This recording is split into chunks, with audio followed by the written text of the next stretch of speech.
My best friend's girlfriend got drunk, went insane and started calling us slurs, ripped stuff off our walls, and then started attacking us, so we called the cops on her and got her arrested, which puts us in the wrong according to her. A few months ago my best friend Mark, 27M, moved his girlfriend Heather, 25F, in with us. My wife, Cindy, 27F, and I, 26M, were okay with this. Mark and I have been friends since elementary school. Right before Heather moved in she got herself pretty drunk that ended in a screaming match with her sister and throwing things at Mark. We weren't too happy with this, but Mark said he talked to her, and she wouldn't get to that point again. Well, on to the story. 2 weeks ago we were all hanging out and having some drinks.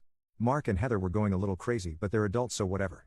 Well, Cindy and I decided we were going start on dinner since Heather was pretty unintelligible and it was like 9 p.m. Mark started also working on dinner, so I hung out in the living room while Cindy went to our room. Heather goes into their room, then she comes back out and heads outside for like 20 minutes. I asked if she was good and got a small mumble. Heather comes back in, goes into the kitchen and then back into their room again. At this point Mark is done making their dinner and goes into their room. Mark comes out and sits with me in the living room and we are talking about my brother's upcoming bachelor party. We then hear banging coming from their room. Mark went to go check on Heather but she had blocked the door. He convinced her to open it and he went in. Heather starts screaming and yelling, continuing to slam things around. After about 10 minutes of hearing Heather yelling and Mark trying to calm her down, I went in and told Heather she needed to calm down. She starts yelling some really weird and extremely racist things that I won't put here. Heather is half Hispanic, half African American BTW. She starts getting louder and tearing things off the walls. I told her she needed to go outside to calm down. She refused and started picking up their bed and slamming it down.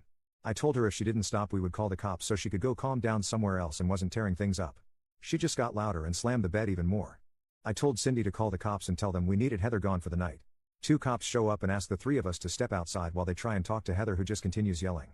Then it gets a little quiet and I can see through our screen door I see Heather try punching one of the cops.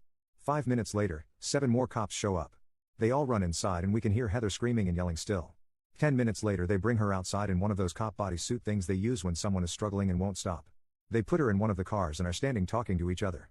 We can hear them saying that she got combative, threw stuff which hit a cop and tried hitting one of them. They cart her off and tell us themselves she is being arrested and ask if we want to press charges. Since she didn't do anything to us we said no. The cops left and we cleaned up the mess in the living room and then hung out with Mark to make sure he was okay. Update. Heather was released the next day with a preliminary hearing set for last Thursday. We obviously spent so much time talking about what had happened. Mark said he was going to break up with Heather and spent that whole first week saying that. Then last week he said he isn't going to break up with her.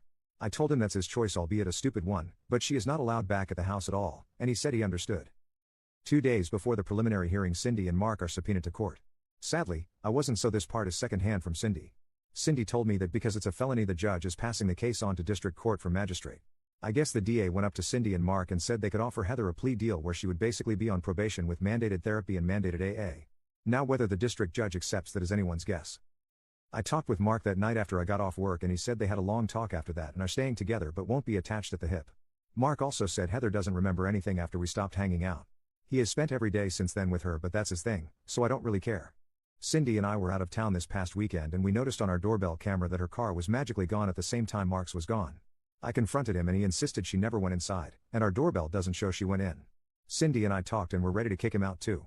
We had another talk last night and he is moving out because they are finding a place together. We also told Mark we wanted an apology even if Heather didn't think she deserved it. Heather has been telling Mark that she was trying to leave and go to her brother's. She walked outside the one time and came back in with nobody trying to stop her. She also said that I started a confrontation with her and that's why she went off the rails. I called BS because why would we try to stop her from leaving unless it was in a car, and we also asked how she knows this if she was supposedly so blackout that she doesn't remember anything. Mark claims he doesn't remember anything until after the cops left. Which is not true because we talked about what happened multiple times over the days after this occurred. He's just being an idiot and we won't be dealing with it anymore. Either way, both are moving out. Heather isn't allowed back except to get her stuff, and we will have an officer there when she is there.